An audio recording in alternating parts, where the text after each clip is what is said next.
Hey there, I'm Cheese, and today we're going to go over 5 do's and don'ts for EVO. So let's start with do's. Number 1, double rewards. It's important to get double rewards early as it's going to be your most significant source of creature remains. And it's going to cause a positive feedback loop for future creature remains going into your account. With the additional resources and eggs that you'll get from your daily SVS, it's probably going to be the most significant growth of your account. Number 2, pick a main. You're going to want to pick a main troop type in your EVOs and stick to it.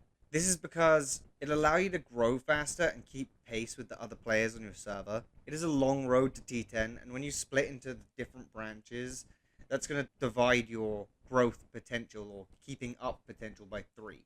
Number 3, build combat strength. It's important to pick and choose between the EVOs that you invest in, because this is where you're going to be investing your resources and your creature remains. Some of the best are zone fight, advanced combat, and your main troop type. Getting these done early are going to help with your PvE and PvP scores for big events, which in turn is going to feed back into your growth. Number 4, complete marches 1 through 4.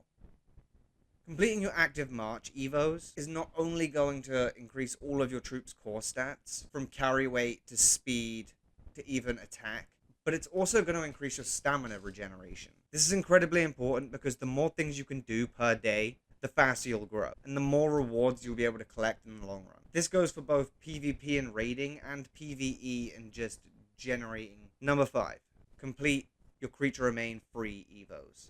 You should complete your non-creature remain EVOs for non-essential growth.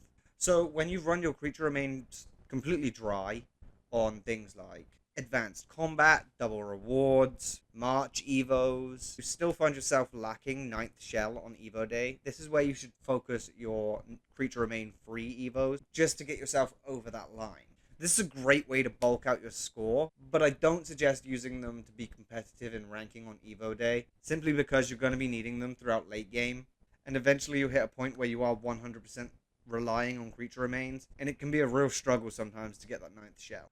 Hi, me again. I totally forgot that I was supposed to announce that I'll be doing a giveaway at 250 subscribers.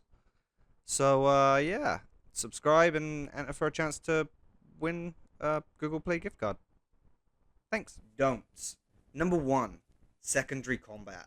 Don't invest in secondary combat. Getting the EVOs done that don't require creature remains is fine, but I don't suggest investing in secondary combat after that. It's honestly a dumpster fire of an EVO, and it's just going to suck up all your creature remains for no real gains. There are multiple problems with this EVO. If you actually use it to climb up the Jewel of Queens leaderboards, and then you get to the top, then what?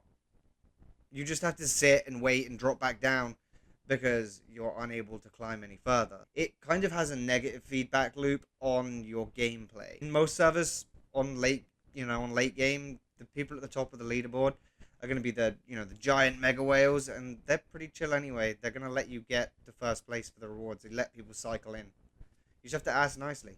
Number 2, zone development. Don't overinvest in zone development. There's certain parts of zone development that don't need to be done, and are a huge sink for creature remains. For example, pack light and rapid hatch and mixed medium aren't really necessary. They aren't going to affect your points in such a huge way after they've been used for their unlocking ability to get to the next stage of the tree, that they're worth investing in and sinking creature remains that you could be putting into T9 or T10 or whatever, or further down the double rewards tree. You're better off using those creature remains somewhere else rather than sinking them into maxing out that tree. Number 3, zone fight. Don't overinvest in zone fight. Zone fight is one of the more mysterious EVOs that people don't realistically know exactly how it works because the wording of it's kind of funky. For example, some zone fight EVOs apply to events outside of SVS and outside of your home zone, but the way that they're worded, it kind of seems like they would only be applicable during